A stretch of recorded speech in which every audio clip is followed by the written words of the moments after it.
Halo teman-teman, kembali lagi bersama saya Novi Sulastri Channel. Kali ini saya akan share informasi mengenai pembayaran pajak bumi dan bangunan atau biasa disebut PBB. Nah, sebelum lanjut ke videonya, jangan lupa di like, subscribe, and share biar channelnya semakin berkembang. Nah teman-teman, bagi yang sudah memiliki rumah atau maupun yang belum dan berencana untuk memiliki rumah sendiri, tentunya tidak asing lagi dengan yang namanya pajak bumi dan bangunan. Nah, tapi ada juga nih yang tidak mengetahui kalau kita itu harus ada biaya pajak PBB ini. Karena bagaimanapun ada beberapa konsumen saya juga yang tidak terfikirkan adanya pajak bumi dan bangunan yang harus dibayarkan setiap tahunnya. Makanya di sini saya akan share mengenai pembayaran pajak bumi dan bangunan ini seperti apa. Dalam hal ini, negara sudah mengatur tentang pajak bumi dan bangunan dalam Undang-Undang Nomor 12 Tahun 1994 tentang pajak bumi dan bangunan.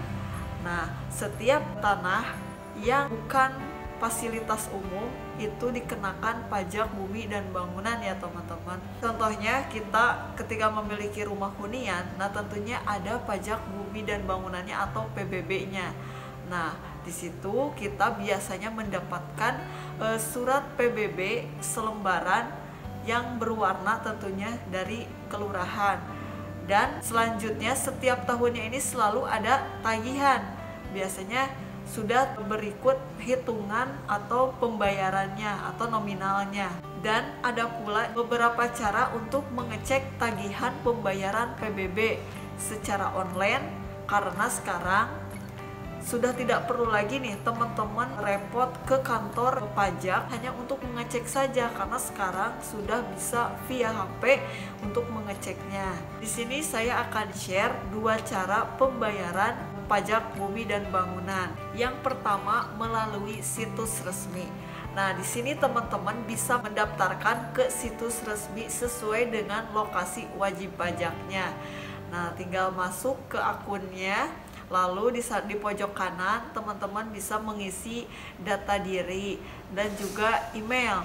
Karena nanti setelah proses pengisian data akan ada tautan ke email yang bisa dibuka di sana. Ketika sudah masuk emailnya, di sana ada tautan dan ketika dibuka itu sudah ada cek tagihannya dan proses pembayarannya. Nah, yang kedua yaitu lewat e-commerce atau sekarang banyak banget kan e-commerce yang menyediakan fasilitas-fasilitas pembayaran pajak. Nah, kalau seperti itu mudah banget ya teman-teman, tinggal memasukkan saja NOP-nya teman-teman berapa, kemudian memasukkan tahun bayarnya berapa. Misalnya tahun 2022, lokasinya di mana, kabupatennya. Nah, nanti di sana akan ada muncul jumlah tagihannya dan metode pembayarannya mau lewat apa? Misalnya mau lewat Indomaret atau misalnya langsung pakai M-Banking.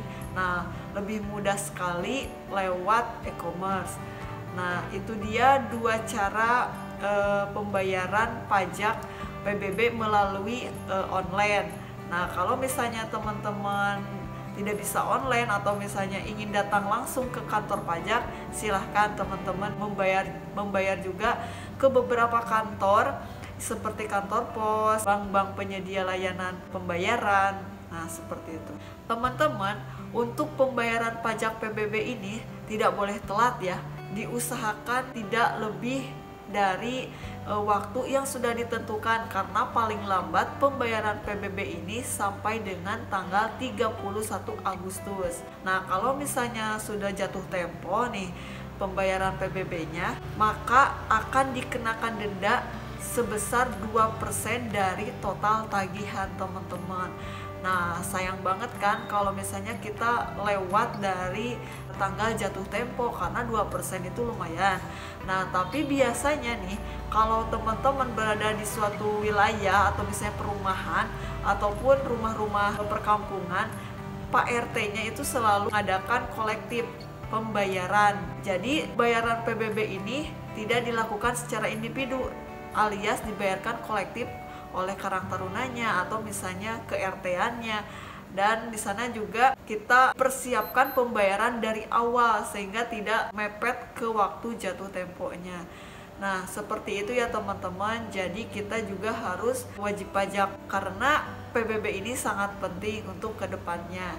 Nah, seperti itu teman-teman mengenai pembayaran pajak PBB. Nah, semoga teman-teman tidak kelupaan untuk membayar tagihan PBB-nya. Sudah bayar pajak PBB belum tahun ini? Jangan sampai teman-teman lupa akan tagihan PBB-nya. Mungkin sekian video dari saya.